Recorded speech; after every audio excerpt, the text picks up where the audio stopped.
stay tuned for upcoming myCBC webinars or the My Connection Business Center webinars. And just to give you a little insight, a little background, the myCBC is similar to a Chamber of Commerce, and it provides a single location where integrated business development services are available to suppliers on demand. So feel free to go to our website at www.connexus.com for more information.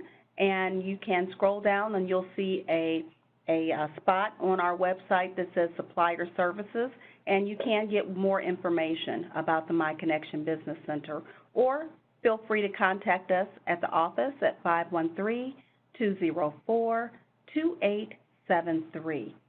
And now I will turn the webinar over to Mr. Moore, who will begin his presentation. Thank you. Thanks, Crystal. I really appreciate the introduction. Again, my name is Tom Moore. I'm with Altabos. A little bit about Altabos before we get started. We are what we call ourselves a business optimization company. We focus on business consulting and advisory services for businesses, small, medium, and large. We provide services in the areas of technology leadership for innovation and things like software development, vendor management, and overall strategy, tying technology to business. But we are a little unique in that we also provide full branding and marketing agency services, providing rebranding services, and really tying all of that together with the technology and the strategy for your business. And that's why we call it business optimization, because we really see all of those going together to really help your business. The topic today is one that we also provide services around, which is cybersecurity, specifically trying to give you some insight on the risks to your business. We will give you some pointers and some items out of this, so hopefully there'll be some good takeaways. If you have questions, like Krista said, please enter them in the chat. Don't hesitate to enter them as we go. We will go back through and look at the questions and answer each one, assuming there's time as we go. I'm sure as we go through the slides, you will probably hear some terms that may not make sense, or if you happen to have something that piques your interest and you want to talk more at the end and we have time, we will do that. So let's go ahead and get started. So first of all, how do you keep up with the noise of cybersecurity? All these terms that are thrown around, all of the scare tactics, if you call those. This image gives you a few. It was actually very interesting putting these graphics together to pick the ones that made the most sense. I think you can all probably relate to some of these, whether it's through watching TV shows about hacking, or whether it's just hopefully not your own personal experiences, but I'm sure some of us have family or friends or companies that have had some of these things happen to them.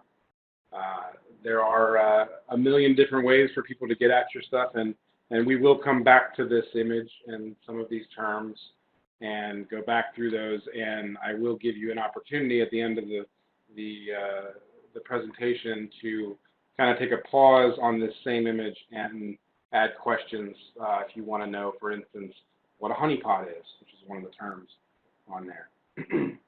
But let's talk about it. How do you keep up with it? What do you do? How do you protect yourself? And what are the terms I should use when I'm talking about how to protect myself?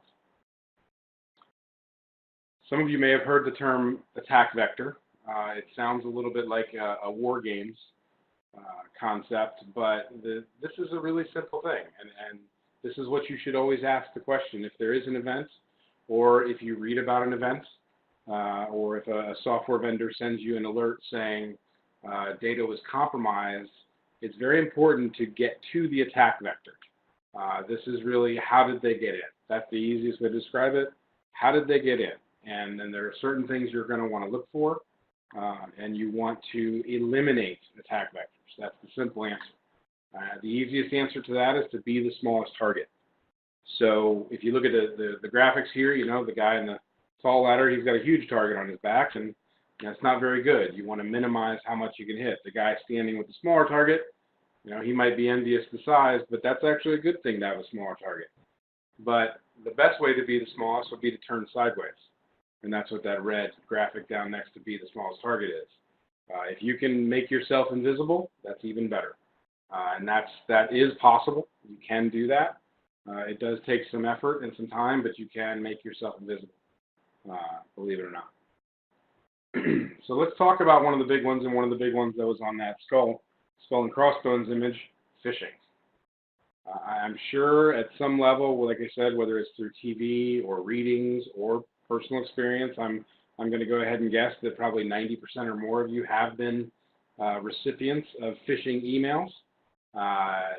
Hopefully you've never fallen for them, although I will say that that is probably, if you are in that category, you're doing really, really well. So phishing, I think most people know what it is, but you can see the definition there. To put it in layman's terms, it is a hacker or a program that a hacker has written that will send you an email that attempts to look like a business email. We are seeing a huge rise in these. This is an attack vector. In this case, we would describe the attack vector as email, phishing. They're coming in through email. They're trying to get you to bait you. That's why it's called phishing. They're trying to bait you into clicking or bait you into biting the hook. In this case, the example I have on the right, we've blacked out the names to keep the parties in it, from knowing who they are. But if you take a look at the from field on here, they misspelled the word vision. It's also from a pretty generic name, settings. This is actually a fairly, within the last year, email example from one of our clients. They were attempting to send an email saying, hey, there's been, in this case, kind of interesting, there's been something going on that looks like it might be hacking. It's really funny because they're trying to hack you, but they're telling you might be hacked. Very common. You all may have seen something very similar to this. Microsoft is really who they're trying to pretend to be in this case. This one's not a great job of it. I've seen some very, very good phishing emails where they bring in logos, they bring in lots of things that will make you think it is your Microsoft Office account. And in fact, I've even seen in the email address up here where, in this case, they're misspelling vision. But some of the things to look for, some of the telltale signs are they will misspell the domain, and instead of it saying Microsoft.com, they will they'll replace the R with an I. They'll attempt to put letters together that visually look the same. Two of my favorites are when an R is next to a lowercase I. Looks a whole lot like an N. And people will just click. They won't look and read and get close. Especially if you're on a phone, or if you're on a laptop that has a high resolution and the font's really small, they're really playing the game to get you to click. So what do you do? How do you protect yourself? How do you really get this phishing thing under control? One of the easiest things, and one of the things that we recommend to all of our clients, is actually pretty simple, and it's branding. Again, this is where Altabos is a little different. We approach things in a way that isn't, don't put up big firewalls, don't spend thousands and thousands of dollars. Keep it simple. And this is a really, really simple example. Your branding can save you, okay? Especially in the terms of Microsoft or G Suite or any of the major software programs, especially for email, that you use. When you click that link, what they're trying to do in this previous slide is they're trying to get you to click this restore access link. What that will do is it will open up your browser, Chrome, Internet Explorer, Edge, whatever you're using, and it will attempt to try to log you into your email. And what will happen is, if it's a phishing email, it will take you not to a Microsoft site, it'll take you to the hacker's site. And the hacker's site may look and feel a lot like a Microsoft site. And they may have logos, they may have a domain, like I said, that they drop a letter. they can get very, very creative. And one of the things that we recommend, and that is an easy fix, is to use the tools that you have inside. If you are a Office 365 email customer, or if you are a G Suite customer, or really just about any, and especially if you have your own Exchange servers or your own internal email system, all of this is possible. It's really simple. Your webmail site, whether it's Office 365, G Suite, or anything else, has the ability to be branded. Okay? And what the hackers are not going to know is they're not going to know what your branding looks like. More often than not. They may do their homework, they may get through, they may figure out what your logo looks like. But if you brand your login site like we've done ours, when you click that link, if I see a Microsoft logo and I don't see that Cincinnati skyline graphic that we've created for our branding, if I don't see that, if it doesn't say welcome to Altabos, some pretty basic things, don't click. Throw the red flag. Take a look at the domain again. Again, a really simple thing to do, a simple thing to implement, and it may sound like a small thing that may not save you, but honestly, if you train your people to look for the branding, if they do click, hopefully they don't click, but if they do click, this is one of the ways to avoid phishing. And like I said before, phishing is the most common method for hackers to go after your credentials, and whether it's personal or whether it's corporate, it doesn't really matter. They're trying to get at your account. So let's talk a little bit about what do they want. Well, the simple answer is, and if you've watched TV or if you know anything really about kind of how hackers think, that it's money, power, ego, and all the things that really drive what's evil in the world. That's the simple answer. But the reality is, it's pretty simple. They want your credentials. In the case of corporate, some people call it corporate espionage. That's possible too. You could have competitors going after things. But more commonly, what we're seeing is they want your credentials to get to your data. Ransomware, that's one of the terms that was on the Skull and Crossbones graphic before. Ransomware, again, hopefully none of you have come across this, but ransomware is where they get your credentials. They use those credentials to go in and they either download or delete, or in a lot of cases, they encrypt with a password they know. They take your file share, they take your Dropbox folder, they take your personal laptop, they encrypt all of the files in your documents folder. You end up getting an email or you end up getting a note left in that folder saying you've been hacked. Yeah, you have to pay, so many, typically it's Bitcoin, for us to unlock your data. That's a pretty common one we're seeing in the corporate space. The other place they're looking to do, they're going after a denial of service. This is something that can be done really pretty easily. They create what's called a botnet. That's another term that's on the Skull and Crossbones. A botnet is kind of a silly name, but it's a program that is written that runs across the internet that takes over PCs. So those PCs all have to be hacked. The reason it's called a botnet is because it's a program that runs on potentially thousands or even tens of thousands, or in some cases millions, of computers around the world. And when someone wants to do a denial of service attack, what they do is they activate those million computers and they say, okay, on Thursday, May 23rd at 2 p.m., we're going to do a denial of service attack. This is on the graphic with the Skull and Crossbones. You'll see it also termed DDoS, Dedicated Denial of Service. What it does is it's kind of like flooding a drain. If you pour too much water too fast down a drain, no more water is going to go down it. That is what a denial of service is. They take all of those million computers and they hit your website, they hit your financial system, they hit your webmail, whatever they want to take down. They hit it all at once, and it effectively takes down your service, your site, your e-commerce site, or whatever. Some of the results of a corporate, the goals of corporate is to create a PR nightmare. You may not lose any data. You may not have any kind of personal information hopefully, that is vulnerable, whether it's your employees or your customers, but in some ways they may just not like your company, and they want you to have to deal with the public relations nightmare. From a corporate perspective, they're not typically going for financial gain.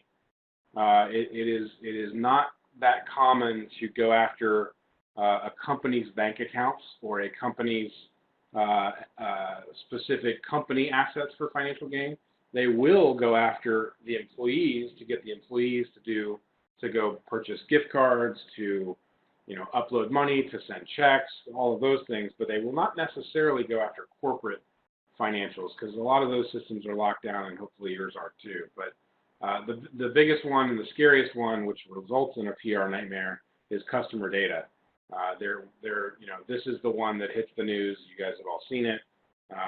They get to your customer data, but the reality is the customer data, they may be trying to hurt your company, but ultimately, really what they're going after is personal stuff. They want to go in, they want to get your social security number for all your employees, and then they want to go execute a personal attack. So for a personal attack, it's a lot simpler. They're going after your credit cards, they're going after your bank access, and then ultimately they want to potentially, steal your identity. This discussion is not about personal cybersecurity, although we do, for a lot of our clients, we actually will do training, and sometimes for our clients' customers, we will do training on personal cybersecurity. But the big important thing I always tell people is keep an eye on your credit, keep an eye on your bank accounts. If you see something fishy, something that looks weird, look into it. The protections are all there, and don't just think that it's something that happens right away.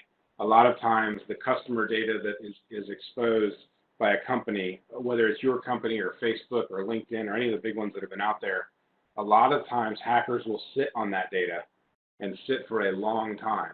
We've seen instances where the LinkedIn hack that happened a while back, they waited almost 2 years before they started trying to use usernames and passwords on the internet. So, the announcement may come out and you may see a year later that your actual information is being taken over. So let's dig a little bit more into a few things that we see a lot in questions. There's obviously in the news, and I'm not going to get political, but if I have a company, should I be worried about international threats?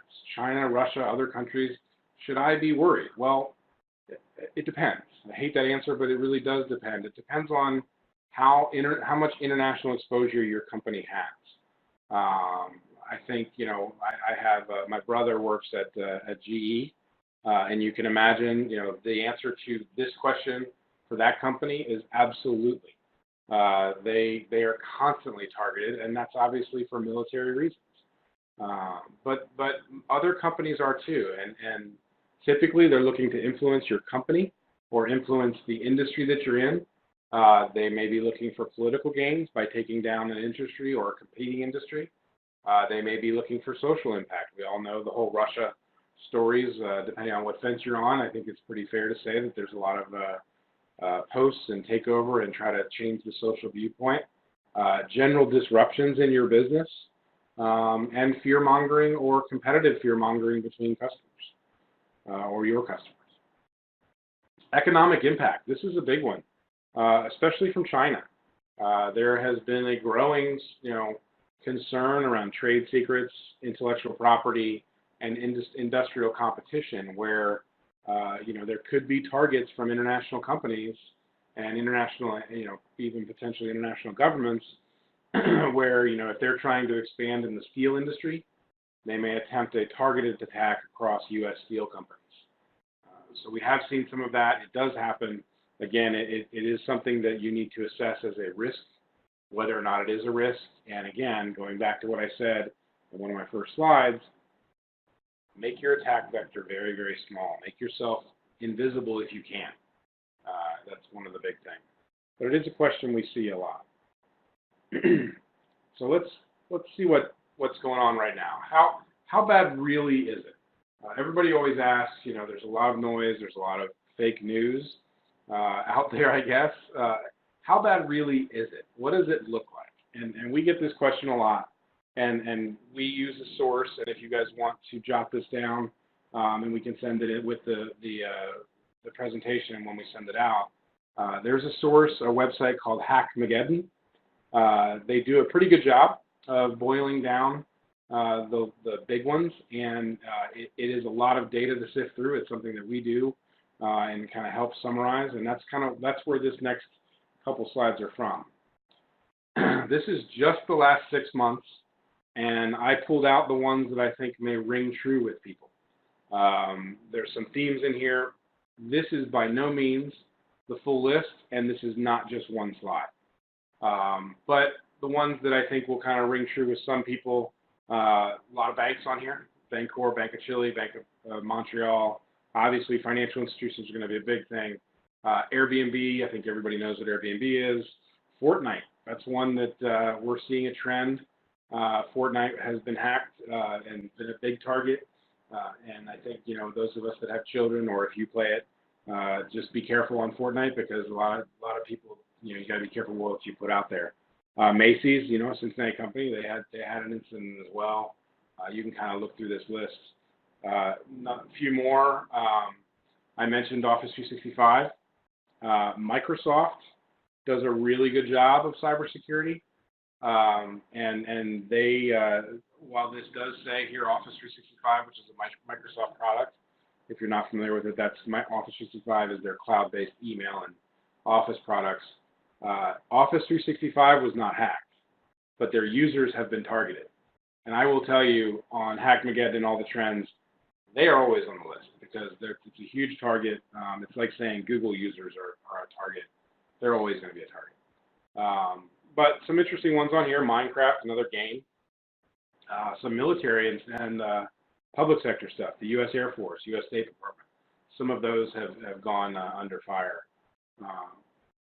One of the ones I'll pull out of here, because I think a lot of us use it, I actually just used it today, Uber. Uber is an interesting hack.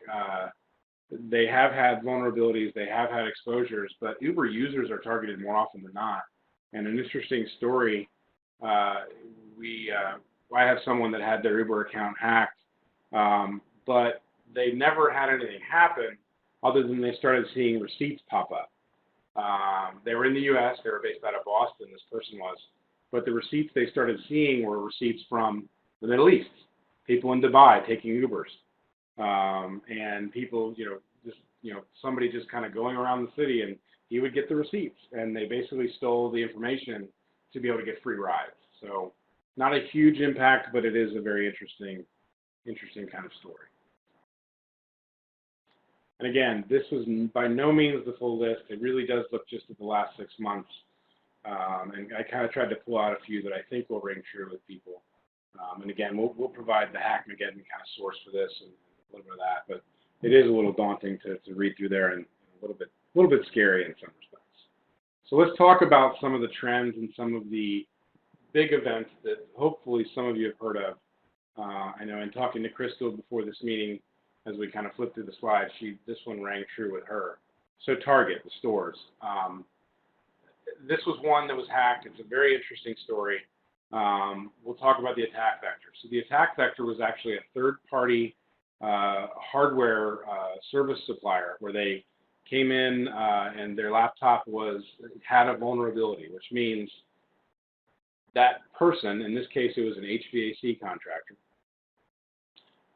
had, whether we still don't know how they got the vulnerability on a laptop. They could have been in a coffee shop, they could have gotten on an unsafe network, but at some point prior to coming to the Target store, he had malware, software on his laptop that had this vulnerable software in it. It might have been sitting dormant, it might have been waiting, we don't really know, but what happened was the HVAC contractor went to a Target store, and he was servicing the HVAC systems, the air conditioning systems for the location. He needed to update some software on the actual thermostats, the programs that control the temperature in the store. He knew he had to plug into the thermostat network. They had a network jack, a physical cable that he had to plug in. I don't know exactly how it works, but basically what happened is he plugged into the wrong port. Instead of plugging into the actual thermostat, he plugged into the target network. When he plugged into the target network, the software on his laptop recognized the new network and went out looking for targets. It was searching for things that, potentially, I guess, it might have been looking for things like credit card numbers. That's a pretty common thing, social security numbers, phone numbers. These programs, they work by themselves. They go out, they look for stuff. In this case, it found the point of sales, the POS systems. If you read anything about this, what happened is that software got loaded onto the machines at checkout, and they sat there, I believe it was 9 months. The software sat there running on the point of sale systems, and so in that 9-month period, if you went to any Target and you swiped your credit card, they got your credit card info. And that it sat there running for 9 months. It was a software infection on those PCs, those machines that do the checkouts. It ultimately resulted in customer breach and transactional data getting out there. This was a big one, hit the news a long time ago. I think it was about 3 or 4 years ago, but one that I think still rings true with people. Kind of an interesting story, but the important thing here is it was a third-party vendor, HVAC contractor in this case, that either it was his fault or it was the design of the network and where that port was in relation to the thermostat. Making a mistake like that really shouldn't have happened, plugging into the wrong port.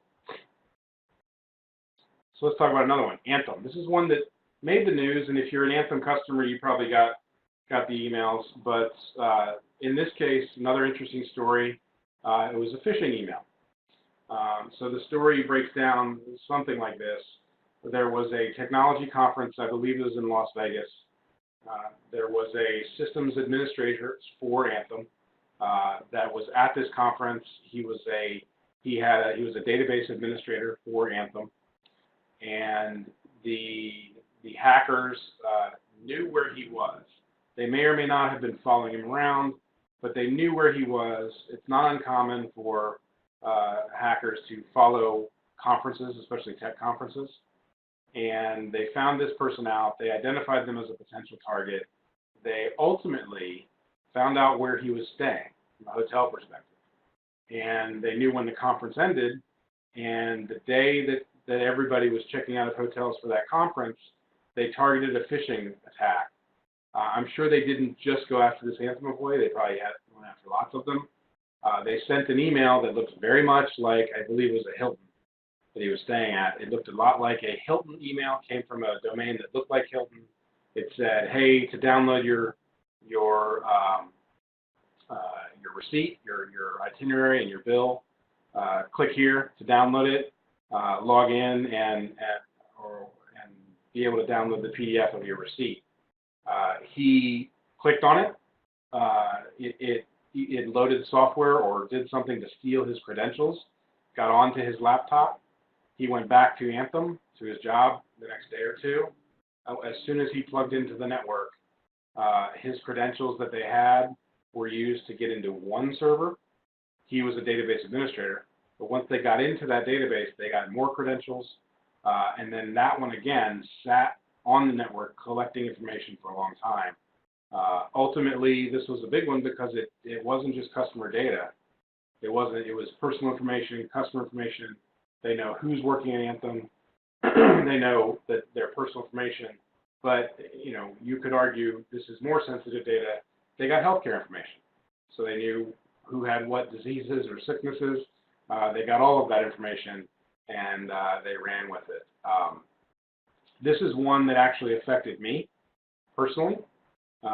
When I was with one of my companies, we had Anthem insurance. What the result, which was interesting from my personal story, is the year after this happened, the year after it became public, I went to file my taxes, and when my accountant attempted to file my taxes electronically, they got an alert from the system, the federal system to file taxes, saying this tax return has already been filed. And so I read about it, I kind of dug in. I believe from what I read and the research I did, this was one of the things they used the data for. They clearly must have had my Social Security number, and they attempted to file a fake tax return and get money from the federal government. So in this case, if that really was the only way they used this, they weren't really going after Anthem. They didn't necessarily care about Anthem. They were going after it for secondary purposes, which in this case would be stealing money from the U.S. government. And it is further verified that hunch of mine, because this one has been rooted back to locations in China that went after the information from Anthem. So that's just a kind of an interesting story of what's been going on. So let's look at one of the really, really big ones. And if you have a credit card, you probably were part of this one. Experian. If you don't know who Experian is is a credit bureau. They manage and help with credit approvals and your credit history and all of that side of things. What happened here is Experian had a website that they had up. Some of you may have used it. If you have a dispute, if you go to the Experian website, you run your credit report, there's something on there that looks wrong, looks like it's something you didn't do, and you want to have it removed from your credit report. They had a website that they had put up to do this.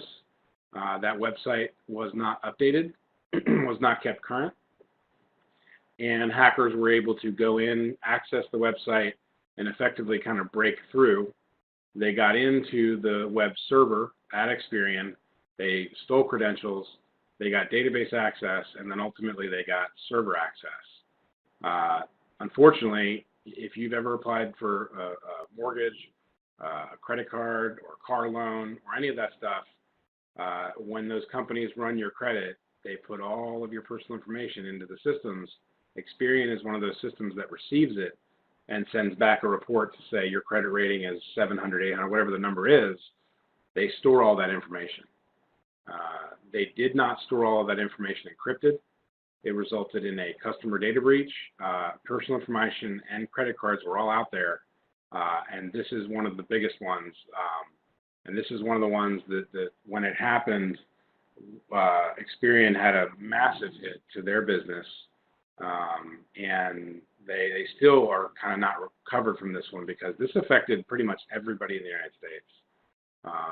Most people, if you have a loan or a credit card or a mortgage, your information was in this. So I tell people personally, you can assume that your Social Security number is out there, and you need to do things to keep that secure. Again, this isn't the focus of this presentation. Isn't personal. If anybody has questions, you can reach out to me and Altabos, and we can kind of talk about what to do if you're worried. There are all kinds of different steps you can do, including freezing your credit. There are positives and negatives of that, but I think the best thing is keep an eye on your credit. Keep an eye on your bank account. Don't just assume everything's good. So let's take a look at some numbers, some of the big ones. So Experian, we already talked about. Facebook, Google, Marriott. Marriott's a recent one. Facebook basically they weren't doing enough testing. What happened is there was a kind of a combination attack. They came through an app. They came through a third-party tool. Facebook was not doing enough testing on that side of things, and they came in and got access. This is not the Cambridge Analytica vulnerability. This is the hack they actually had not too long ago. Google, similar system, similar to what I talked about with Experian. They had a legacy system, an older system. They didn't treat it high priority enough. It didn't have personal information on it. They got into it, and they were able to get to another. They jumped from one low priority system into a high priority system and got more data. Marriott. Some of you may have recently seen this one. This one was not too long ago. Marriott's system that was hacked was now I guess it's called Bonvoy, but it was their miles program, their frequent flyer program, and some of those point systems program. They were able to crack through that because of a system vulnerability on the server side that wasn't patched and wasn't being maintained.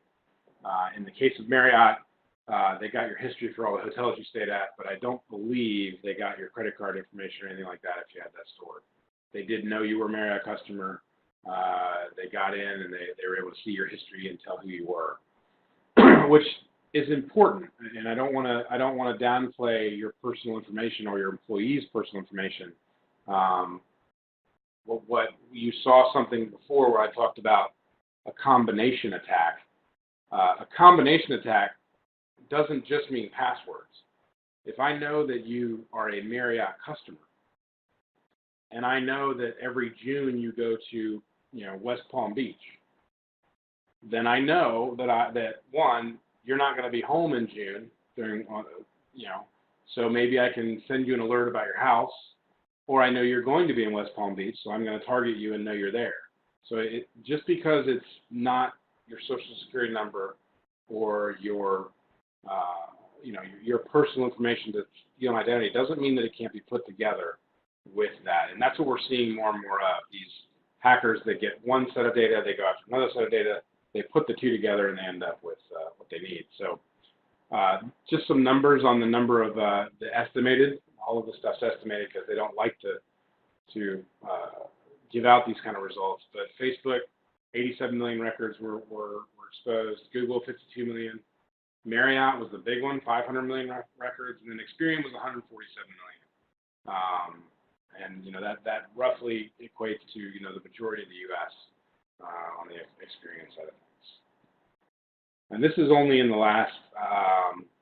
Facebook was a little bit ago, but this is only like in the last 18 months to 2 years. So the sky is falling, maybe, I don't know, but how do you fight all this? How do you fight a losing battle?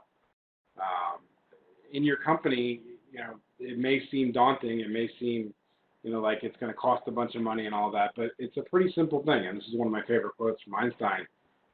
Don't stop questioning. You got to be curious. You can't just sit back and assume.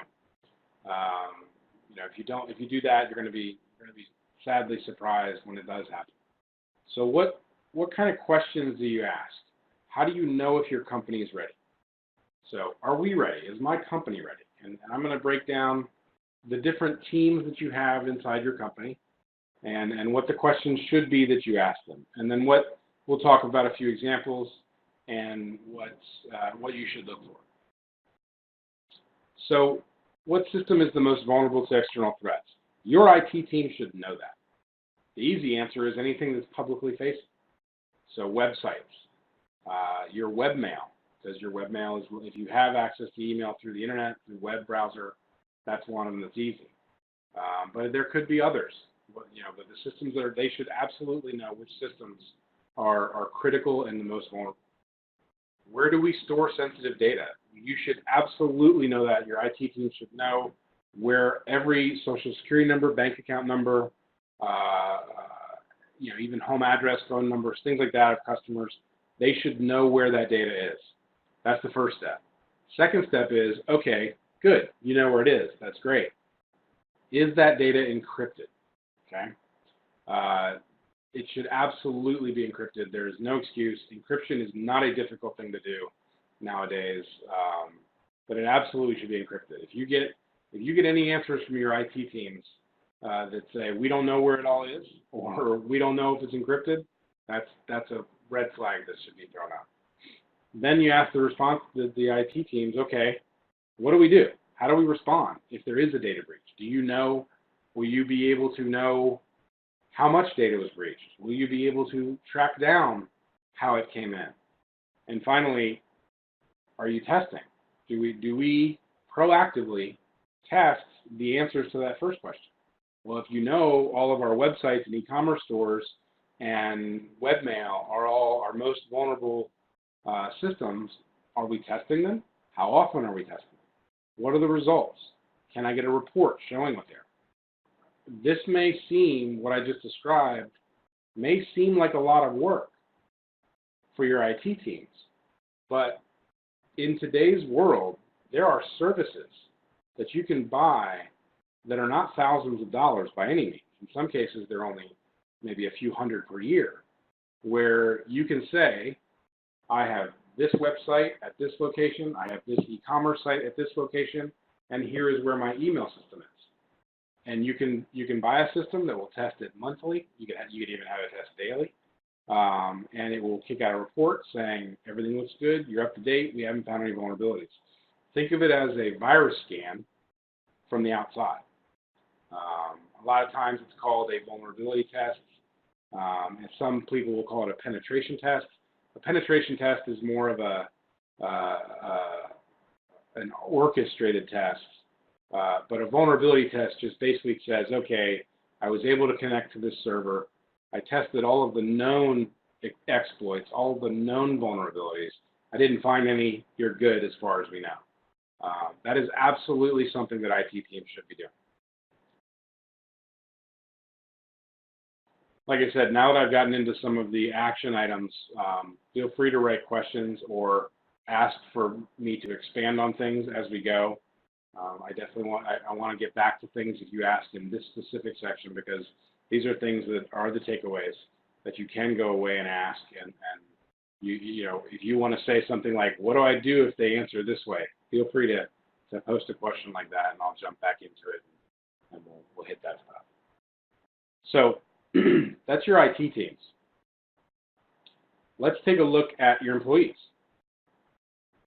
So I like to think of this, and I tell people that, you know, if you're a manager or a CEO or an executive in a company, walk up to your employees and ask these questions. Have you read our policies? First question obviously is, do we have policies? But have you read our policies? Are you using work email for personal activities? Now, there's always going to be exceptions for this. You know, one of the ones we're seeing a lot is Amazon. Some people are starting to use Amazon for office supplies and office equipment.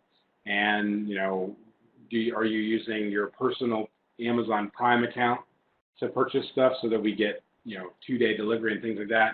Just be careful with that. It's not difficult to get a business account for things. They really should be getting a business account. They should not be using their work email for personal or vice versa. Can you define and identify a phishing email? You know, that's one that you can ask, but some people may say, what's phishing? This is one that you can also use a cybersecurity testing tool, and you can execute phishing tests on your own employees. There are software systems and testing tools that we use with some of our clients where, you know, monthly, every 6 months, every quarter, whatever you'd like to do, they'll pick, you know, email addresses at random inside your company. They'll send phishing emails, and they will come back and say, you know, we tested these 10 people and these 5 clicked. You know, and it's not that you're trying to get people in trouble, it's that you're trying to say, do we need to have another training for everybody? You know, of course, as an executive in the company, you could say those 5 people are in trouble. That's fine too, but I think really it's, if I have 10 employees I tested and 5 came back and clicked, I need to educate everybody because that's just an indicator. The last question on here is about personal devices, and this is one that we're seeing more and more. And you know, I just actually drafted a brand new policy for one of our clients around personal device use, and it's an area that is becoming more and more gray. We want our employees to be connected. Some employees want that. Some employees ask for reimbursements. It is a very, very gray area.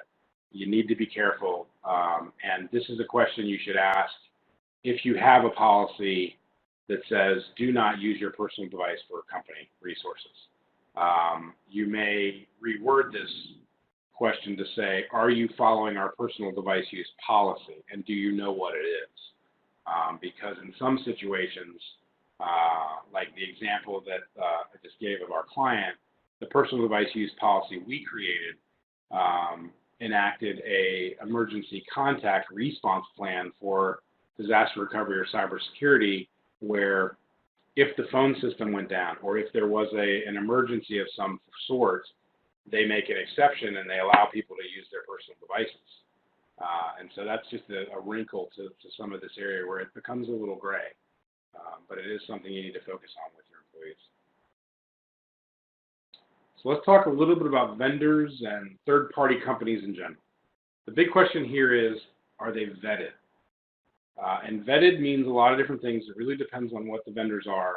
One of the things that we do with vendors and suppliers, and this is something that, the IT team really can do it. I think it's something that needs to be done, is identify which vendors have access to what and do third-party assessments and do third-party vetting. But these are the questions that you're going to ask when you're vetting a vendor.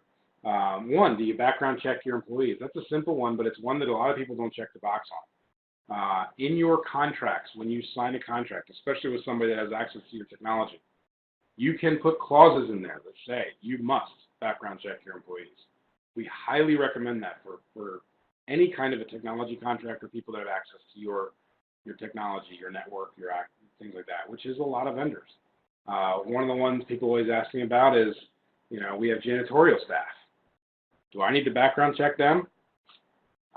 The answer is yeah, I think you do. Or you need to put in place situations where they can't get to things. There are simple ways to cut people off from stuff, but you definitely need to take a look at the vendors and say, okay, what do you background check your employees? Can you provide your cybersecurity plan? So what happens when, do you have antivirus on computers? Do you update your stuff? What is your plan in regard to a cybersecurity event? Probably one of the most important questions on here. Why do you need access to my systems? This is again where we're a little different. You can spend hundreds of thousands, and even if you're in a large company, millions of dollars on cybersecurity infrastructure, planning, firewalls, teams, but why do you need access? If you can have vendors and suppliers that don't need access, guess what? You save that, hundreds of thousands of dollars or millions of dollars, or you save a lot of pain.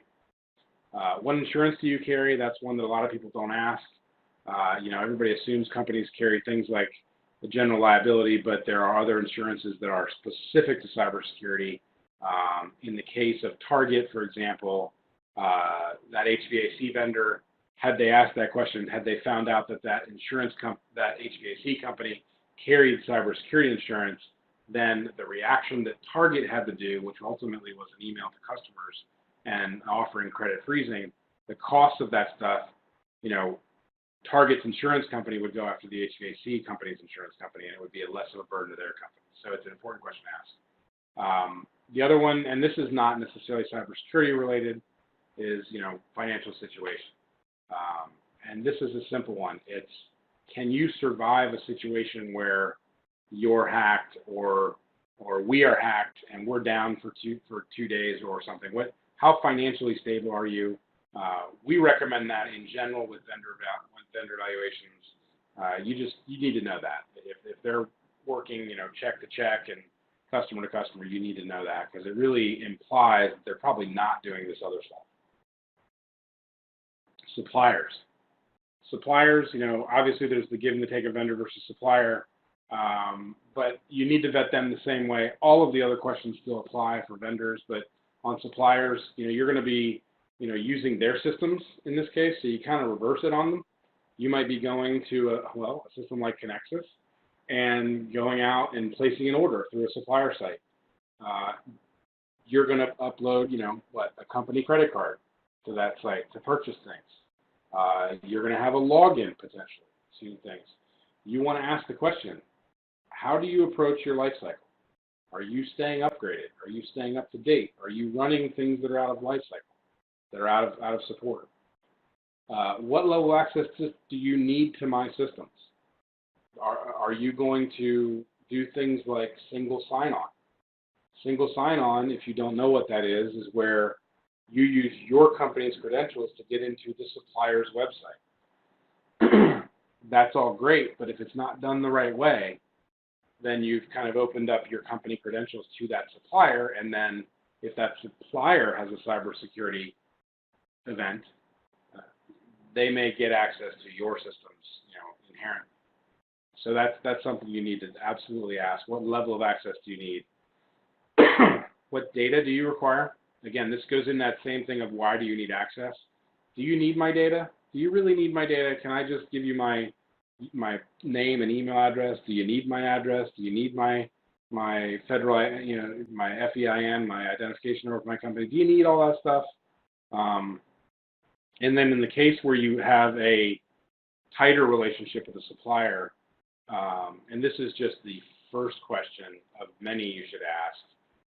If you have an integration with a client, which means single sign-on is one of those, but if you are sending orders electronically, if you have a system like an ERP system, like maybe SAP or a smaller one even, and you are connecting the two systems, how are they connected? Is that connection encrypted? Again, what data is going across that connection? How are you authenticating? How do I know it's you always coming? How do I not know that somebody jumped in the middle and all of a sudden I'm sending data to some place, some guy's basement, some hacker's basement? All of those questions are things you absolutely need to look at. I will say integrations and interfaces externally and even internally need to be reviewed. They need to be taken carefully and absolutely looked at from an encryption perspective, but also what's going across and how much do you need. An interesting story on that front is we do a lot of work in the investment advisory space, specifically for cybersecurity. There was a company out of St. Louis that created an interface to download a company's 401k. Certain 401k participants, they wanted to download their information automatically. They had about 10,000 employees at the company. They only wanted, I believe it was like senior executives or something like that. They only wanted, I think about 1,000 of the 10,000 people were going to be imported in this interface. Well, the short story is the investment company had a breach, a cybersecurity breach. The cybersecurity breach got to their customer data, and then when they dug in and they found out that they had this problem, they had to communicate to their customers. Well, they found out that the interface they built, instead of pulling over 1,000, pulled over all 10,000 customers or clients. So they had to send emails to people that were not clients of theirs. And ultimately, that was the downfall of their company. They ended up having to fold up, and they came back a few years later, rebranded as a different company. But just an interesting thing where an interface can be a problem, especially with a supplier or a service provider. So be careful. But when it comes to you, and if you are a leader in the company, what do you do? Again, one of my favorite quotes here is, lead me, follow me, or get out of my way, right? So General Patton, one of the greatest leaders ever, you lead by example. And so if you are an executive of the team or you work for the executives, you're going to be the culture of the company. That's known. I mean, executives know that. They're the ones that create the culture. So, monkey see, monkey do. If you're in the executive team, or if you want to share this presentation with the executive team, it starts from the top. They have to know what the policies are, and are you up to date on them? And have we updated them? Do we have a cybersecurity policy from 2015? That's probably not a good thing. Do we have an active training program for our employees? Not just on our policies, but how to identify threats. How do we know about phishing, what it is? What do I do when a ransomware email comes in? What do I do when I accidentally click on a phishing email? Like, all of those things they need to be able to know. And if the executive team is not being trained, and if they can't answer that third question, which is, what do you do? What do you do if your accounts are compromised? This is not, if your executives can't answer that question, then you're not training enough.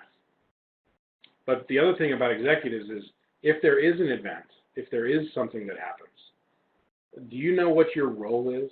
Are you the communicator? Are you the person that goes out and buys Mountain Dew for the IT team while they work long hours?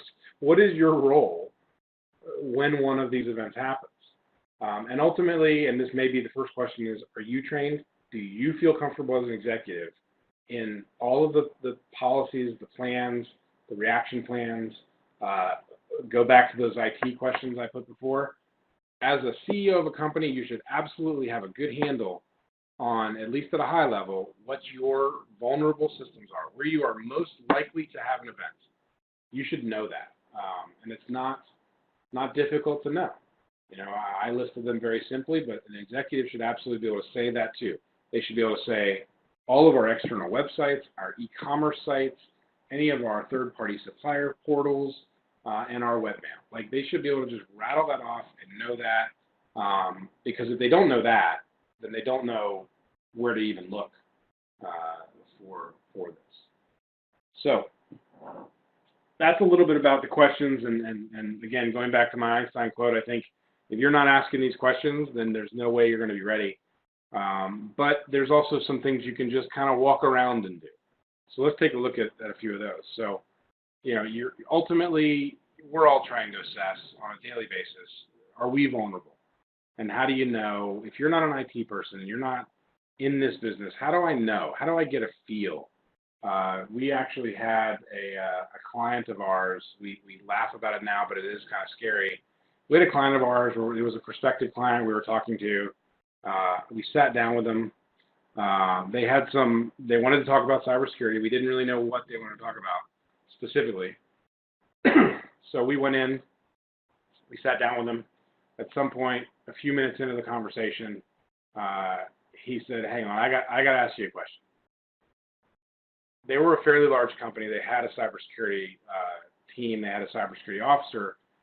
He was not in the meeting. This was the CEO we were talking to. He said, "What do I do if my cybersecurity officer is my problem?" And that was one of those situations I don't think I'll ever forget that, because it was, you know, I felt like it was, you know, almost like a domestic situation where you had to kind of separate and say, okay, let's talk, because, you know, if that's the situation you've got, then there are ways to do it. But I thought that was kind of a funny thing where, you know, if you know in your gut something is wrong and somebody's doing something wrong, ask the questions. But here's a few that I've run across in my career, and a few kind of examples, just to kind of let you see and see some examples of where you should know you're vulnerable if you see some of these.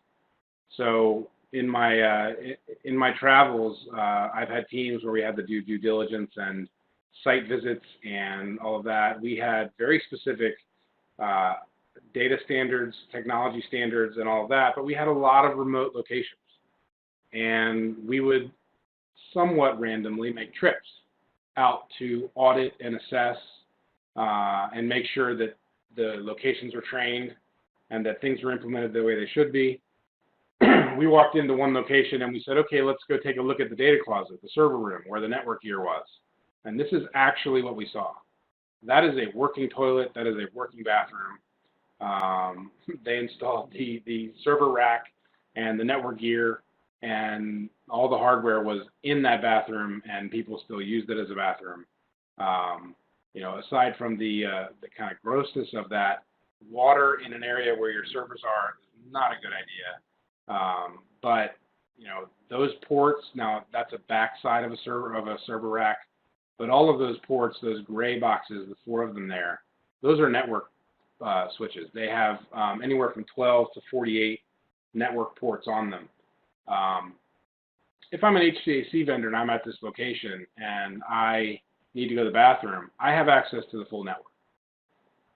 So that's a huge problem, big red flag. If you ever see anything like this, you need to, don't run away, but run to your IT team, run to your executives and tell them we gotta change things. Ultimately, we had them build a new closet and move everything and get all, because we couldn't move the bathroom. We moved the technology. If you see anything like this, this is not actually from my travels. This is just one from Google Images. But if you see anything that looks anywhere like this, you got problems. I think that's a pretty no-brainer. This was an actual customer, but the implications here with wiring, it doesn't necessarily mean you have a cybersecurity problem, but what it does mean is you have an organizational problem. And if you go back to the IT team questions, you don't need to ask those questions if you see this. You know you have a problem. You need to engage someone, and they can't tell you. Any answer they would give you if you saw something like this, you can't trust. Because when you look at wiring like this, if we had an issue with, I don't know, an email server, and it became vulnerable, they may need to go unplug it from the network. How in the world would they know where that Exchange server is plugged in? They wouldn't. They'd have to dig. They'd have to hunt. The other piece too, and this is not a cybersecurity thing, as they're digging and they're hunting, they may unplug another system, and that system could be critical to your business. So if you see anything that looks like that, that's another one where you throw up a red flag. So, but what should it look like? And this is an example from one of our clients. This is a site that is not a bad site. They were using color coding, which was great. The red line was for their fire and alert systems. The yellow line was a connection between two networks. Gray was voice connections, and blue was data. So not terrible, but it still is not good. It's not. You still have the same problems. You still have disorganization, and you have a hard time getting a feel on things. And again, without going into cybersecurity at all, if you ask them which server's plugged into where, they don't know, and that's one of the biggest problems. So we engage with this client. They're a longtime customer of ours. We've been helping them do just about everything that we do in our services, but this is just an example of what it really should look like and could look like. This is the same server rack. You can see we took some things off the top, and we obviously cleaned everything up. We went with a different color coding, but we still are color coding. In this case, if you can see the images fairly well, yellow is network, office network. Blue, which there's only a few because they didn't have that many servers. Blue is the server network. Gray or white on the right are all voice, so phones. But this is a good example of, if you see this, you should feel a little better about those IT answers and questions. You absolutely should see something that looks like this and be happy about it. So what do you do right now? What if I go back to my company or I go talk to my teams, I find out, things look okay, but what else can I do? What are the basics? What's the 101 to keep me safe? One of the biggest things that we see is, software gets old, going, gone. Like at some point, software shouldn't be used anymore. And it used to be my PC's too slow, my phone, doesn't do certain things. But the reality is, the reason these things become end of life or unsupported has really very little to do with performance. Some of these software systems and some of these, even going back to the old, text-based DOS systems, and some of those still have very valid business uses, and you don't need a lot of power, and you can still use them. But the risk here is patching, especially when we got into the world of the internet and interconnected things. If you've got a system, and we actually have a client, if you have a system that is from 1983, and it's got a computer system that's all text-based, and it sits in a corner and it prints out reports, and it's not connected to anything, that's not that big of a deal. But when we got into Windows 95 and even some of Windows 3.1.1 way back when, those systems started getting access to networks. They started getting access to the internet. And that's where this lifecycle thing became a big issue. These kind of older systems there is a need to keep running those, but they typically are for running CNC machines, plant equipment, stuff like that may or may not need to be on the internet. We also see if a vendor needs to come in and service and they need to come in over the internet, we have enabled services where you can temporarily turn on a very controlled internet pipe connection that just goes to that Windows XP or Windows 98 machine. So that's something that gets a little bit more in the details, but the big thing on this slide is take a look at what's up here. If you see these things on your network, you need to talk to your IT teams, ask them why they're still there, ask them what our plans are for upgrading, and the two that are on there that I've got end of life 1/2020, obviously that's 6 months away. The message here is you should plan to get rid of these as best you can. and just giving you a heads up, the latest versions, we're at 2016 for some of the server products, or 2012 at the very least, and we are at Windows 10 for the operating system for Windows. Windows 10 is a little different. Windows 10 is I don't know if it's going to be the last version of Windows. It might be, but they've been doing very major patches on those. There's even subscription versions of Windows, so similar to the Mac operating systems, where you just continue to get updates until the hardware you're running can't run Windows 10 on it. One of the questions we get, we don't get it as much in the manufacturing and some of the true, typical business suites, but in the creative space, we are seeing it more in the business space. Apple is becoming more and more commonplace. It's difficult to kind of pin Apple down on life cycle and when you should replace something. The general rule of thumb is they stop supporting patches after about 3 years. But it's not really patches. They still do security patches. They still keep things up. But what really you see on the Apple side is things stop being compatible. Things stop working.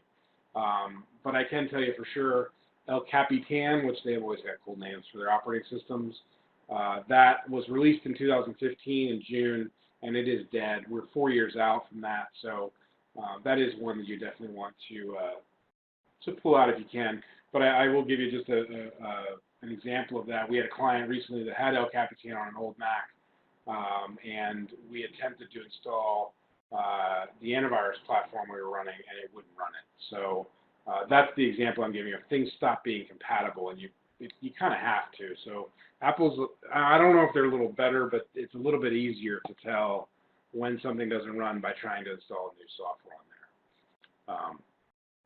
So let's talk a little bit about network stuff, because a lot of people don't think about network, but in those images I showed of all the wiring, this is all that gear. All the wiring goes back to somewhere. This is where it goes.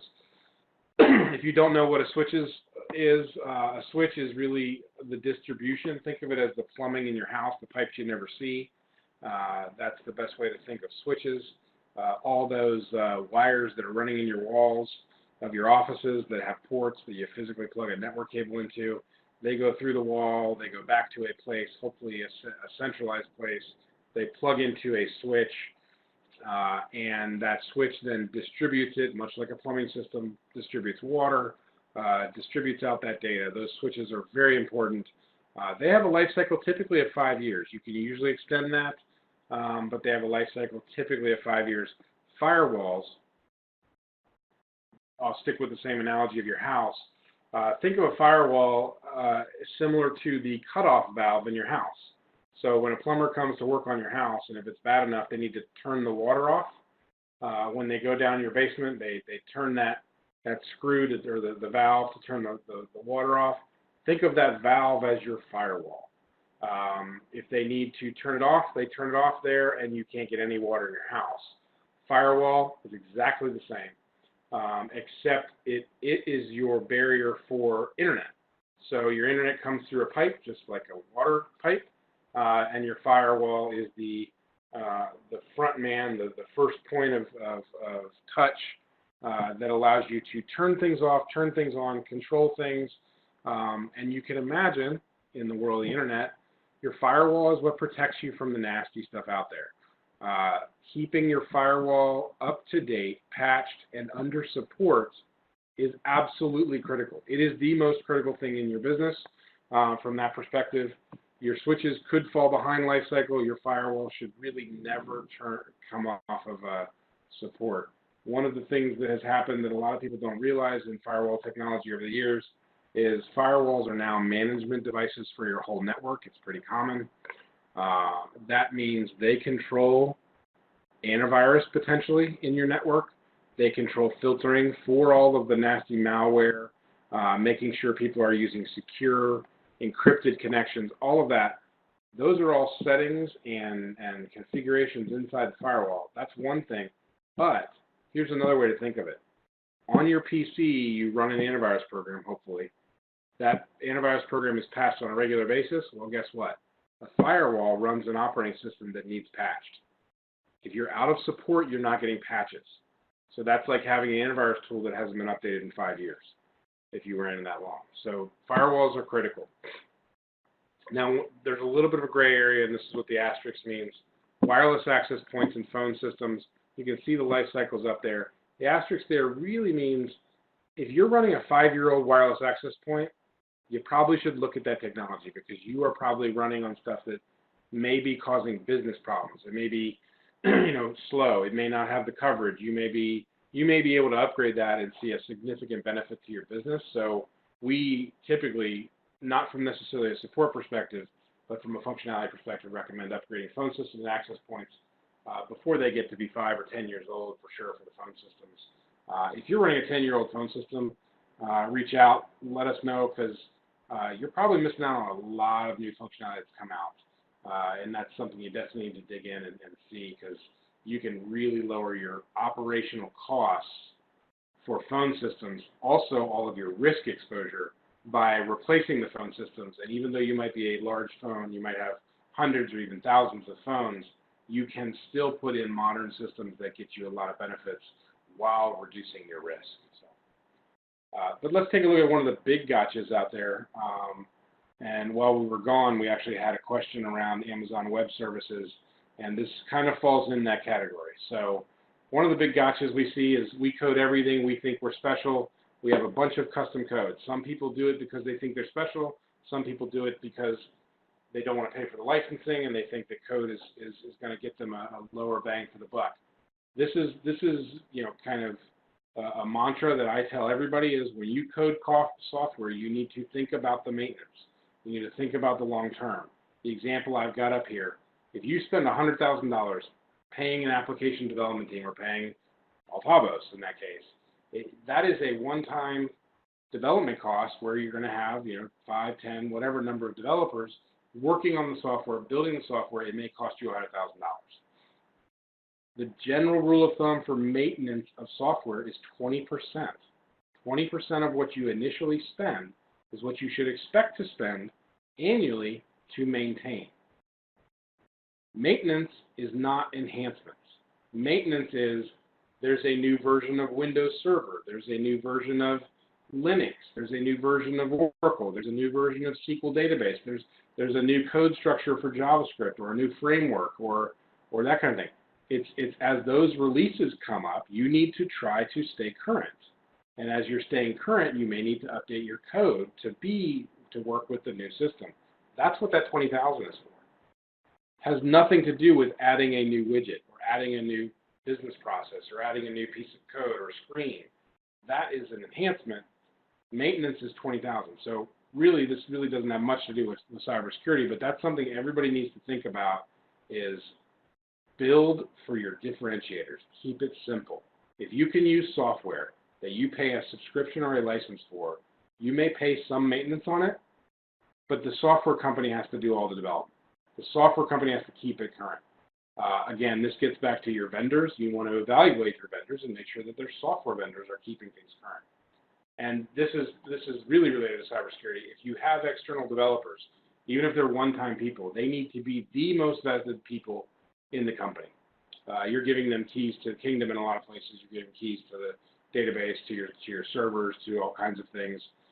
You need to absolutely keep them vetted. And if you go back to the vendor slide and supplier slide, that's where you'll see some of those questions. So the message here is really evaluate what you're doing. Make sure you're doing it for things that are key differentiators that make your company stand out, and not just because you're trying to maybe save a buck, because you may not be saving a buck. So let's get into some of the, I guess, maybe the boring stuff, but do you need a bunch of policies? A bunch, it depends on your perspective. The reality is these are kind of the bare minimum. 3 policies, 3 plans, trying to keep it simple. Education is really the big focus here. The policies are the way to keep everybody educated. The plans are a little bit more on the reactive side. Let's dive in a little bit. From a policy perspective, it's really more about this is just business stuff. Acceptable use is a policy that everybody should have. It talks about you get a laptop, you get software, you get a phone. Here's when you should use it. Here's how you should use it. That's what acceptable use is all about. Privacy policy. This is an important one, and it goes both ways. As an employee, you're given a level of privacy. You absolutely have personal things that are private that you get. But whatever you do during company time, a lot of that is subject to review. It's not private. The emails you send on company email are not private. We have the ability to search those. If you're a U.S.-based company, some European laws and other things and Asian areas, they have different rules, but in the U.S., all of your email and all the activity you do inside a company as an employee of that company is subject to search, review, and all that. One of the most important, and this is really kind of just 101, is you absolutely should have a password policy. It should be a complex password policy. You should have a requirement to have alphanumeric symbols, that kind of combination in your passwords, and most importantly, you should have people change it. So the message here, focus on when, how, and what your employees do. Don't let them go off and make themselves vulnerable. All right. So you've been hacked. What do you do? How do you react? Is the sky falling? Keep calm. Trust your plan. Hopefully you have a plan. If you don't have a plan, let's talk, because we can help build one. It's not that difficult. But keep calm. Trust your plan. Execute the plan. The plan will tell you what to do. And if the plans don't tell you what to do, you got to work on the plan. That's why we had talked about testing and executing all that. The fundamentals. The sky's not falling. That's the first thing. As an executive or a leader inside the company, or even somebody that is in the trenches, don't worry. Like try to stay calm. Trust your plan. Find comfort in that. The 3 plans we're talking about here are business continuity. That is not disaster recovery. People get these two mixed up. It's a recovery plan for people and process. It's about if my building burns down, or if I have a vulnerability and all of my laptops and desktops and servers are hacked, where do I go? Where do I tell people to go to work? And who needs to go? Do I need to bring the manufacturing team in if my building just burnt down? Maybe not. Is it finance? Is it accounts payable, accounts receivable? Is it shipping? Is it packaging? Like, you need to understand what processes are critical to your business, where you will do those, how you will do those, how people will communicate is another big part of this. Do you have an emergency communication system? Things like that. They're not difficult to do. This is kind of more of a strategy and a process than it is a technology piece. Disaster recovery, this is all about how quickly you can get back up and how much data you'll lose. And then the cybersecurity response plans that we talked about earlier. Am I out of business? How bad is it? And who needs to know? So let's dive into business continuity a little bit. This is really all about the money. Keep the money flowing. I will say keep the money flowing in is probably the most important thing for businesses. But in some situations, keep the money flowing out is also important, specifically paying employees. If you can't pay your employees, you're going to have a hard time bringing that money in because there's nobody to help get that money in. But the basic questions here, and we're going back to that theme of asking questions, how and what do I communicate to employees? If the systems are down, do I have everybody's cell phone?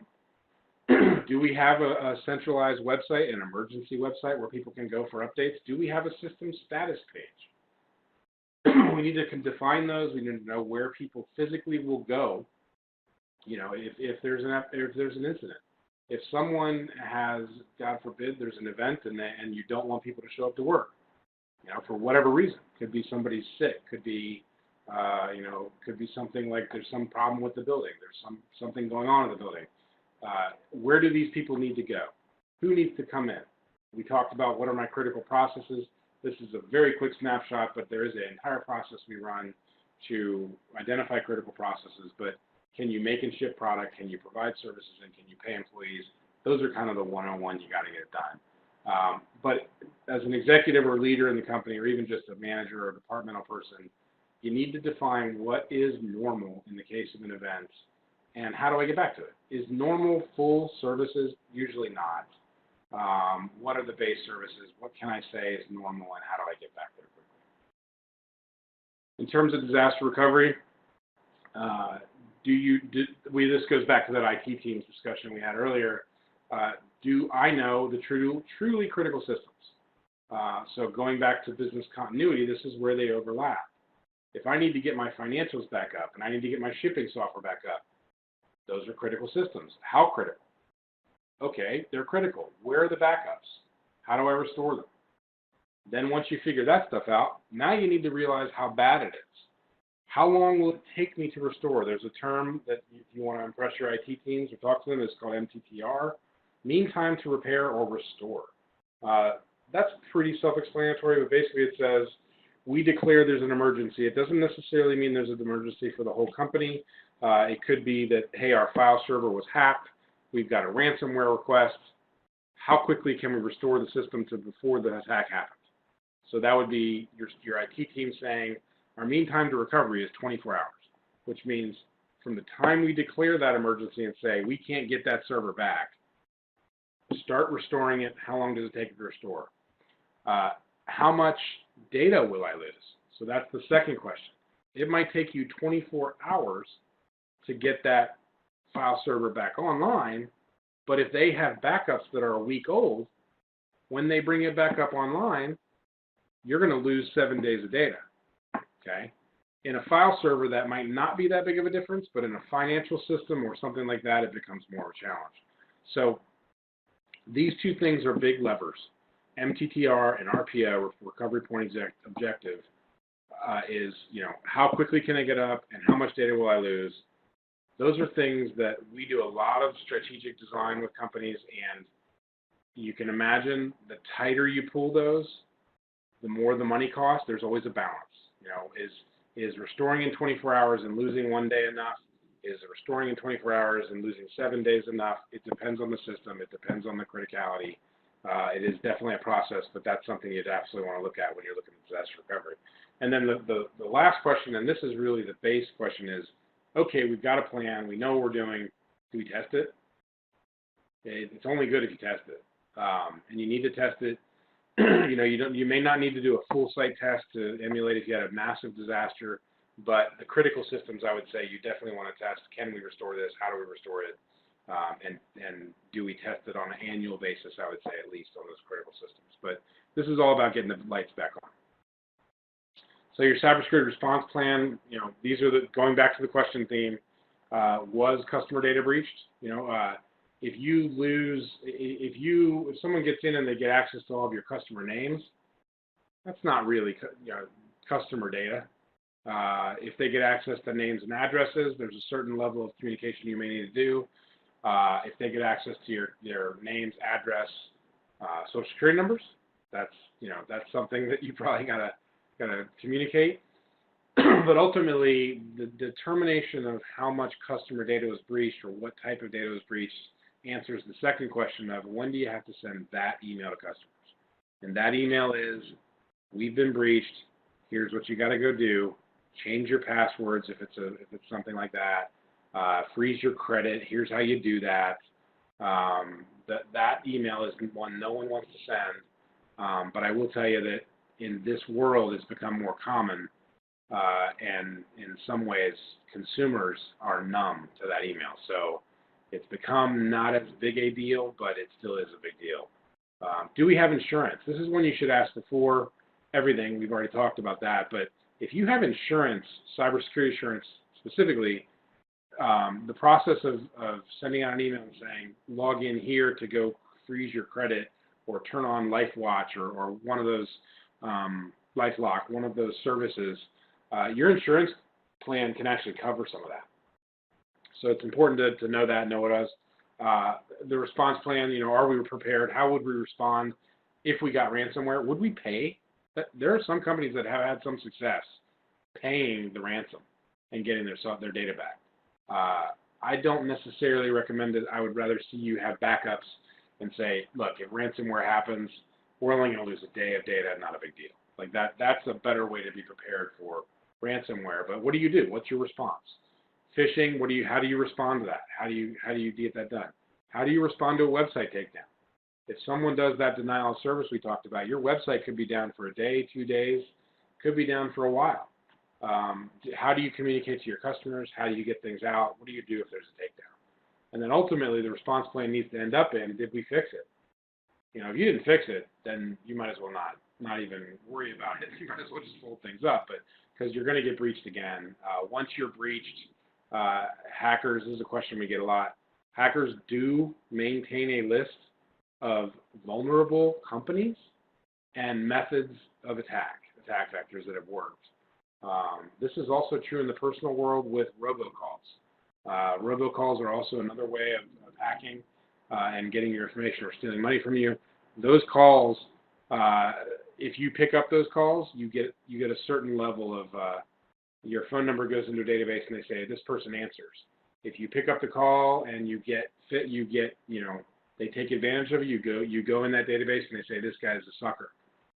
So make sure that you're fixing the vulnerability because they will come back. They will come back after you. It's really inevitable.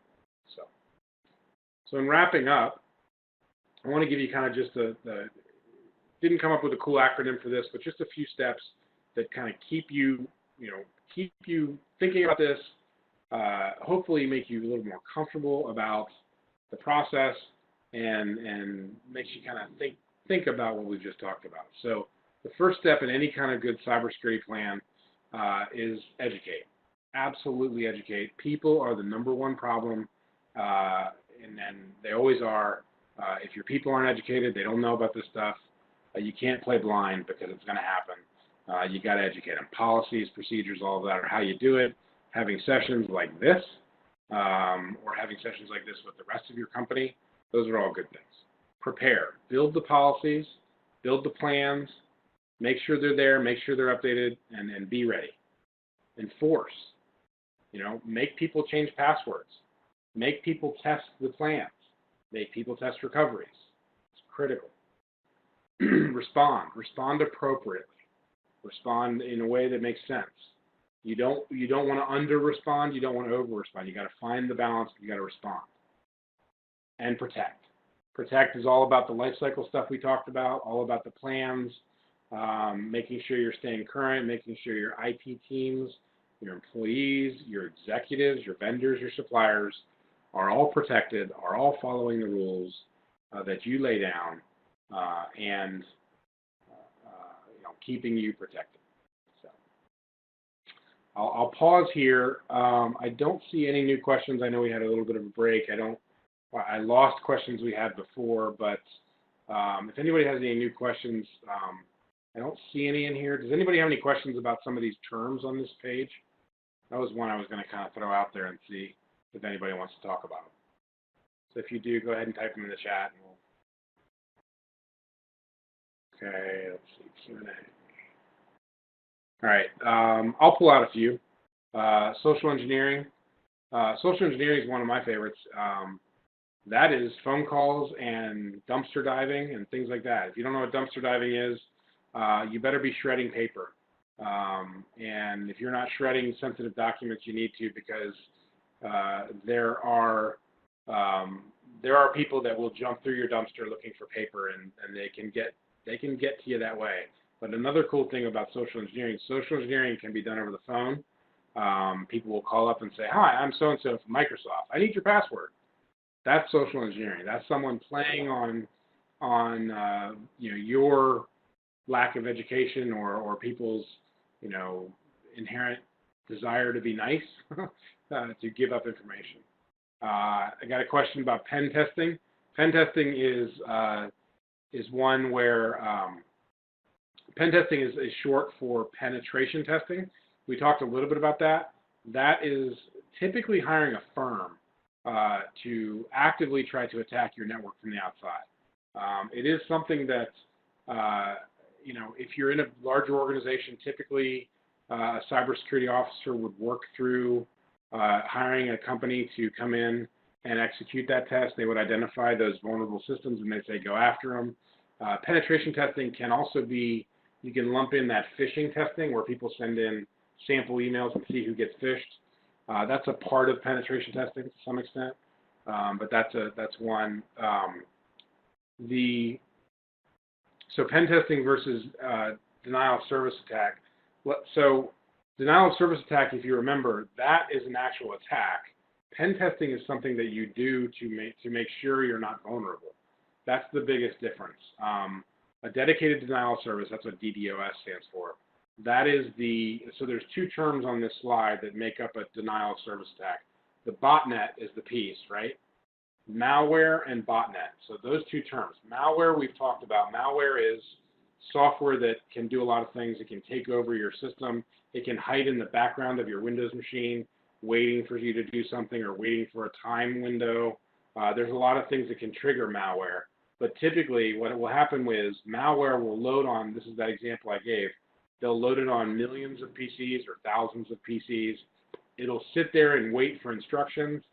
At some point, the botnet, which is really just a network of computers that are running malware, the botnet will say, okay, it's May 23rd at 2 p.m., we're going to attack CNN.com.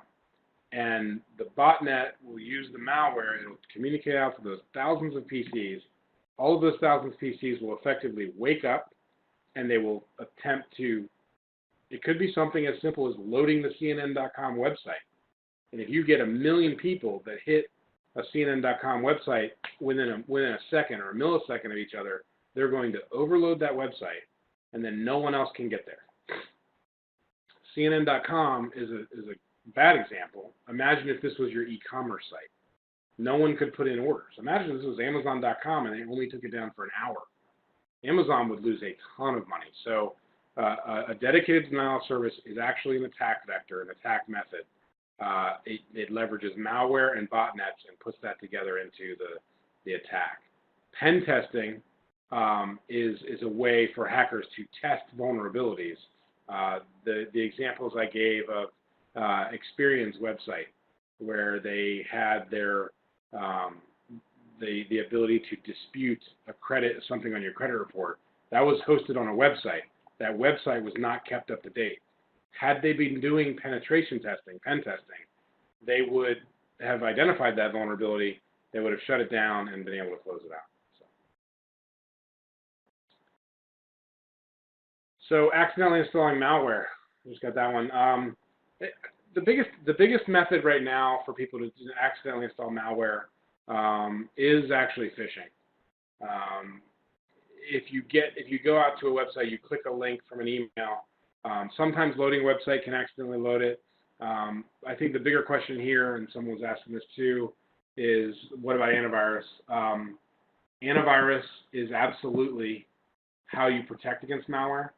So I'll answer the question in a different way, which will answer a couple different questions. If you're running antivirus and you're keeping it up to date and you're running an operating system that is up to date, when you click on that link that is trying to load malware, your system should stop that. Your antivirus should say, hey, red flag, stop, don't do this, it's trying to load software. Another way that we see people getting malware is via email attachments. And that's a method of phishing, but sometimes people will say, hey, here's an invoice. And it'll come from somebody's email that you may even know, where they're acting like they are that person. But when you click to open what you think is a PDF that's an invoice, it's actually software that loads. Again, the way you protect against it is antivirus, patching, and keeping up lifecycle. I got a question on keyloggers. To answer that one, keylogger is something that is usually, it's a form of malware that captures your keystrokes. Not as common. Keylogging actually is one that you see inside the network. A lot of attacks actually come from within, disgruntled employees, things like that. A keylogger is a little software program that basically tracks every single key you press, and it will record them. And so guess what they're looking for? Passwords, right? So they're going to see, if you're writing your password is the word password, but you have an @ instead of an A and a 0 instead of an O, they're gonna take a look at all the keys you press for a 2-hour period. They're gonna see that and they're gonna say, oh, that's a password for something. So that's what a keylogger is. So let's see what else we got.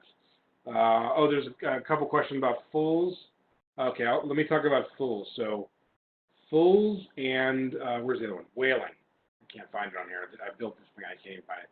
Whaling. So whaling is right here under DDoS and fulls. So whaling is just a funny way of a dedicated attack. Whaling is going after CEOs or chief executives or the CFO or top-level executives in companies. Think of it as like Moby Dick going after the big white whale. Whaling is a dedicated attack after someone specific inside a company that gets you access to one. There was a 2020 episode recently about a group of people that were attempting to rob chief financial officers. That's an example. They weren't necessarily using cybersecurity hacking. They were more just kind of following that person's habits to figure out where they could go after them and get them. But that's a form of whaling. Fools is a term that hackers use when they get everything they need to take over a person's identity. A full hack, they've got absolutely everything. Those two go together. So whaling and fools, if you can get both of those, they've got a pretty valuable target. Let's see, we got one question. Hidden links on a website. Yeah, how do you, I like this one. How does a hacker add that code as the website is running on a server? Well, the servers have vulnerabilities too, just like antivirus and all that. Typically what will happen is, I gave the example of well, I'll go back to Experian. They got in through a website. Well, when they got in through that website, they got in, they got passwords, and they got the databases, and they got down into the operating system and have ultimately got access to other servers. That's one way of getting into a network. But in the case of adding code to a site, that's just a different way. Imagine if Experian, they effectively got hacked, and they chose to go from that web server to another server inside the network. They didn't have to do that. They could have stayed on that server. They had full access to that server. They could have gone in there, and they could have they could have replaced some of the HTML with links that would download software. They could have buried software in the web server to allow people to download it directly from the server. So people are going to a legitimate Experian website, but they're clicking a link that says, download the form to submit a credit dispute. But in actuality, it's downloading malware because they've replaced that link with bad links. So that's kind of a method. There's a question about a man-in-the-middle attack. So yeah, man in the middle. Yeah, once they get access to the server, there's lots of things they can do. That's kind of the message here. And once they get access to the server, there's many, many things they can do. One of the things, the man-in-the-middle attack, that's a little bit more complex. The man-in-the-middle attack is when servers and systems, so you have a web server and that presents a web page. I'll go back to the Experian example. On the web page to enter a dispute, you will enter all the information. There'll be forms, there'll be things you fill out. When you hit submit on that form, that web server will, if it's designed the right way, will communicate back to another server that will either take the data that you're submitting, your name, your username, all that. It'll take that data and it will either spit back a response to the web server saying, hey, you entered the wrong information or whatever, or it may take that data and pass it over to the database and say, okay, store this in another server and enter the dispute, right? That's how the system should work. The way a man-in-the-middle process works is they get into your system and they basically become the man in the middle. So when you hit submit on that website, instead of that data going to the server to be analyzed, it actually goes to them. So that's really, but all of those are just server vulnerabilities that are then exposed.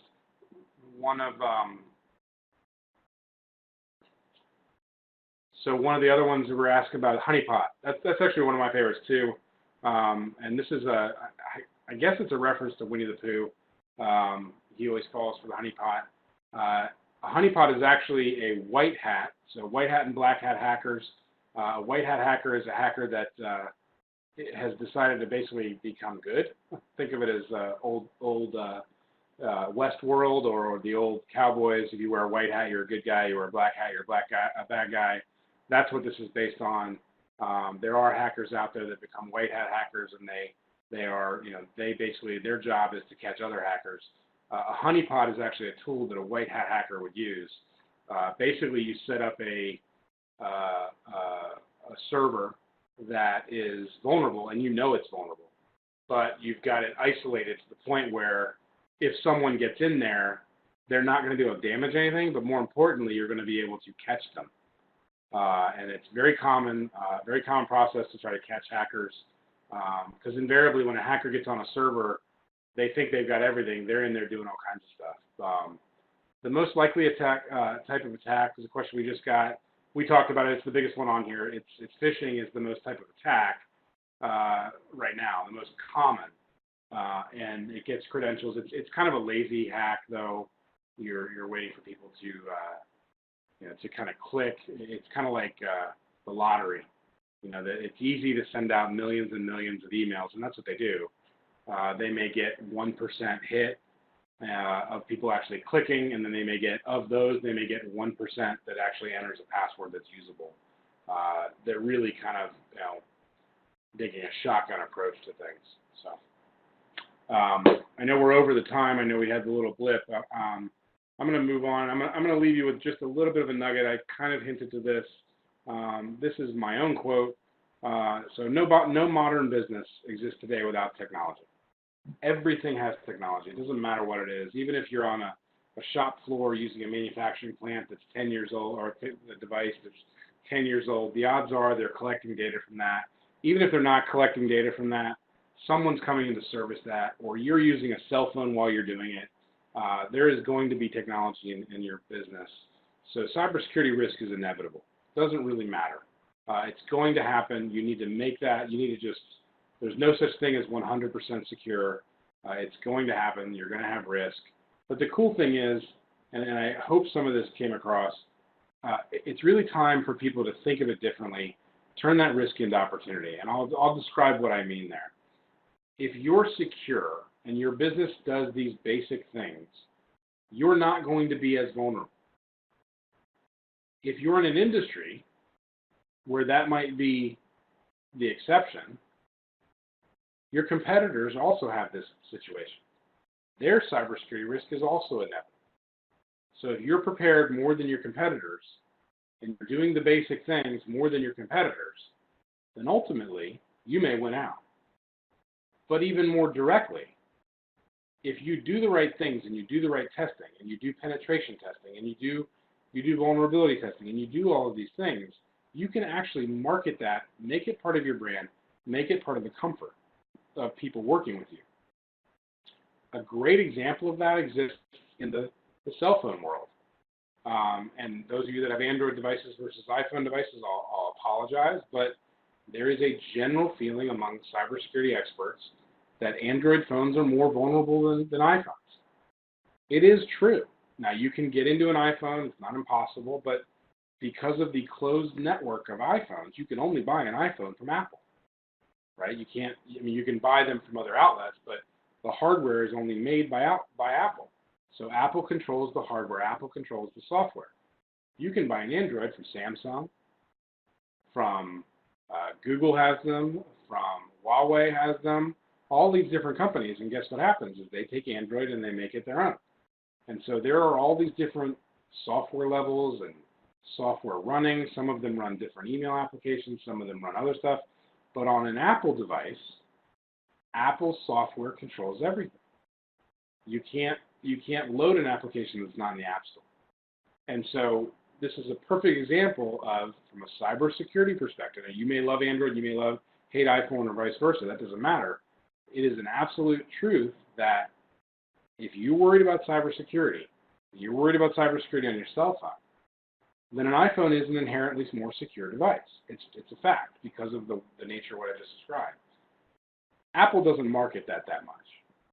And it's not always true because you're running an app on there, and that app may have vulnerabilities. But Apple also does a pretty good job of vetting apps. But in general, that's what I wanted to lay out here. That ability to turn risk into opportunity can be a big thing, and it really can help your company.